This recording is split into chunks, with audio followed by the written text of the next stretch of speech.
ہمارے بچپن میں کرکٹ ہوتا تھا, فٹ بال ہوتا تھا, باسکٹ بال, بیڈمنٹن, بہت ساری جو ہے وہ گیمز ہوتی تھی. پٹھو گرام لوگ کھیلتے ہوتے تھے, پکڑن پکڑائی کھیلتے ہوتے تھے. اب یہ گیمز ریئر ہو گئی ہیں. آج کل کے بچوں کو آپ یہ نام لیں, جو کرکٹ فٹ بال کے حد تک تو انہیں پتہ ہوگا, یہ باقی جو گیمز ہیں ان کو بالکل نہیں آئیڈیا. نہیں, بالکل بھی نہیں ہوگا. کبڈی لوگ کھیلتے ہوتے تھے.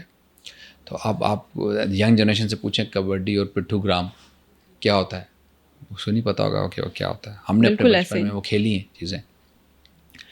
تو ہو کیا رہا ہے کہ پھر بچے جو ہیں وہ اوبیز ہو رہے ہیں, اور بچوں کے پیٹ نکلے ہوئے ہیں, بہت سارے بچوں کے پیٹ نکلے ہوئے ہیں. اس کے بعد دیکھیں کہ بچیوں میں ہارمونل پرابلم شروع ہو رہا ہے, ارلی میچور ہونا شروع ہو جاتی ہیں.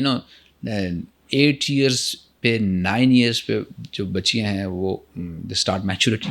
ایگزیکٹلی. وہ کیا ہو رہا ہے کہ ان کا جو ہارمونل پروسیس ہے وہ ڈسٹرب ہو رہا ہے. بالکل ایسا ہی. تو ارلی بچیاں میچور ہونا شروع ہو گئی ہیں, پروسیس فوڈز بہت زیادہ ہو گئے ہیں, فزیکل ایکٹیویٹی نہیں ہے.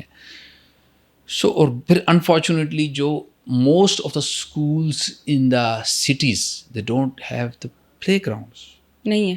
بہت سارے اسکولوں میں, پرائیویٹ اسکولس, ہاں بہت سارے اسکولوں میں پلے گراؤنڈس نہیں ہے. وہ بچے کہاں کھیلیں گے؟ پھر الٹیمیٹلی ان کو یہی گیجٹس دیے جاتے ہیں. بالکل ایسے. اور تباہی جو ہے وہ ایک وشیس سائیکل بنتا جاتا ہے, وشیس سائیکل کہ ہر موڑ پہ تباہی آتی ہے. بالکل. اور اس کے پیرنٹس ان چیزوں کو فوراً ریئلائز نہیں کرتے.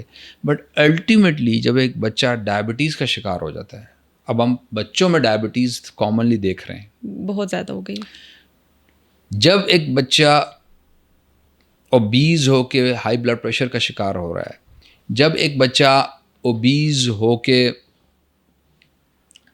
اپنی اس کی رنگت خراب ہو رہی ہے, اوبیز ہو کے اس کے گھٹنوں کے پرابلمس ہونا شروع ہو گئے ہیں, یا ہارٹ کا کوئی پرابلم شروع ہو رہا ہے. کیونکہ دیکھیں الٹیمیٹلی جو اوبیز بچے ہوتے ہیں ان میں کمپلیکیشنز آنا اسٹارٹ ہو جاتی ہیں. ٹھیک ہے, تو پھر وہ ایون بعض اوقات بچوں کو اسکول میں بہت مذاق اڑایا جاتا ہے, اوبیز بچیوں کا بلی کیا جاتا ہے. تو ان کے اندر ایک سائیکولوجیکل ڈسٹربنس آنا شروع ہو جاتی ہے. اب اس بعد دیٹ ٹائم وہ اتنا میس اپنے اوپر پائل اپ کر چکے ہوتے ہیں کہ اس کو پھر ریڈیوس کرنا ان کے لیے بہت بڑا چیلنج بن جاتا ہے. اور پھر ہمارے یہاں یہ بھی ہوتا ہے کہ بات نہیں سنتے. یعنی کئی دفعہ ہمیں ایسا بھی ہوتا ہے کہ ہم پیرنٹس کو بتاتے ہیں لیکن وہ ہماری بات پہ اتنی توجہ نہیں دیتے. بالکل. اب اگر پیرنٹس نہیں دے رہے تو بچہ کیسے کرے گا؟ دیکھیں نا, فرسٹ آف آل تو پیرنٹس نے بات سننی ہے. بالکل ایسے ہی. پھر بچہ بات سنے گا. اگر پیرنٹس ہی نہیں بات سنیں گے تو بچہ کیسے سنے گا؟ یہ سارے پرابلمس. بالکل.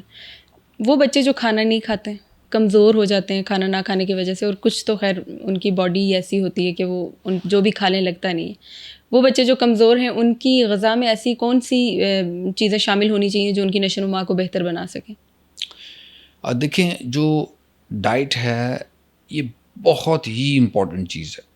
وہ بچے جو کمزور ہے ڈیفینیٹلی اگر آپ اس کا روٹ کاز دیکھیں گے نا, اور بھی کازز ہیں بٹ ایک کاز یہ ہوگا کہ اس کی ڈائٹ میچور نہیں ہے, خالص نہیں ہے, یا سفیشینٹ نہیں ہے, متوازن غذا کی کمی ہے. That's the best word for it. اب متوازن غذا کیوں نہیں کھا رہا بچہ, یہ دیکھنا امپورٹنٹ ہے. کیا اسے بھوک نہیں لگ رہی, یا اس کو نوزیا ہے. بعض اوقات ایسا ہوتا ہے کہ بچہ نوزیٹڈ فیل کر رہا ہوتا ہے, اس کو متلی ہوتی ہے. ہم کہتے ہیں نہیں کھاؤ, تم کھاؤ زبردستی, ماں بچے پیٹ بھی لگا دی, تم کھا ہی نہیں رہا, تو پکایا اتنی محنت سے تو کھا نہیں رہا. وہ ریئلائز نہیں کرتی کہ بچے کو تو نوزیا ہے. اب بچہ بتا بھی نہیں سکتا کہ نہیں میں اس لیے نہیں کھا رہا کہ میرا دل خراب ہو رہا ہے. بچہ, بہت سے بچے نہیں بتا پاتے, ان کو اتنی سینس نہیں ہوتی. تو یہ بڑا امپورٹنٹ ہے کہ بچہ کیوں نہیں کھا رہا, واٹ از رانگ. دیکھیں نا, مجھے اور آپ کو بھوک لگے تو ہم تو کہتے ہیں یار فٹافٹ لے کے آؤ, جلدی لے کے آؤ, بہت بھوک لگی ہوئی ہے, ایسے ہی ہوتا ہے نا. بالکل ایسے. سو اگر آپ کا بچہ نہیں کھا رہا تو دیر از سم تھنگ رانگ. اب اس میں اگین مائیں کیا کرتی ہیں, میڈیکل اسٹور پہ گئی, بھوک کا شربت دے دیں, بھوک کا شربت لے آئی, پلائی جا رہی ہیں, بھوک کا شربت پلا وہ بھی وداؤٹ ڈاکٹر کی پرسکرپشن کے. وہ اسٹور والے نے اپنی دوائی بیچنی ہے, اس نے کہا جی لے جائیں آپ دوائی, دیں جی بچے کو کھانا شروع کر دے. انہوں نے بھی کون سا اسٹور والے کو بتانا ہے کہ بچے کے لیے چاہیے, بس انہوں نے بتائیں بھی تو. اب جو بہت سے لوگ سمجھتے ہیں کہ جو میڈیکل اسٹورس پہ جو لوگ کام کر رہے ہوتے ہیں شاید دے نو دس، حالانکہ they are just salesman. Definitely وہ ان کا کام ہوتا ہے پرسکرپشن پڑھ کے دوائی اٹھا کے دے دی، that's it. They are not doctors. انہوں نے میڈیکل ایجوکیشن نہیں لی ہوئی ہوتی، وہ ٹرینڈ نہیں ہوتے، انہیں ڈائگنوسس کا نہیں پتہ ہوتا، نہ آئیڈیا کا نہیں پتہ، نہ ڈوز کا نہیں پتہ، انہیں ایج کا نہیں پتہ کس ایج میں کیا دینا ہے، کس کنڈیشن میں کیا دینا ہے. بس انہوں نے ایک دو باتیں سن لی ہوتی کہ جی یہ بھوک کا شربت ہے، بس اس کو دے دو. حالانکہ آپ کو first of all cause identify کرنا ہے کہ بچے کو نہ کھانے کی وجہ کیا ہے. جیسے آئرن کی کمی سے بھوک مر جاتی ہے، بچہ دودھ زیادہ پی رہا ہو اس کی بھوک مر جائے گی، بچے کو کانسٹیپیشن ہو اس کی بھوک مر جاتی ہے، بچے کو یورین کی انفیکشن ہو اس کی بھوک مر جاتی ہے، بچے کو جانڈس ہو اس کی بھوک مر جاتی ہے، بچے کو گیسٹرائٹس ہو، معدے میں تذابیت ہو اس کی بھوک مر جاتی ہے. There are lot of causes of not eating well. پائکا ہوتا ہے بہت سارے بچوں کو، پیٹ میں کیڑے ہوتے ہیں اس کی وجہ سے بھوک مر جاتی ہے.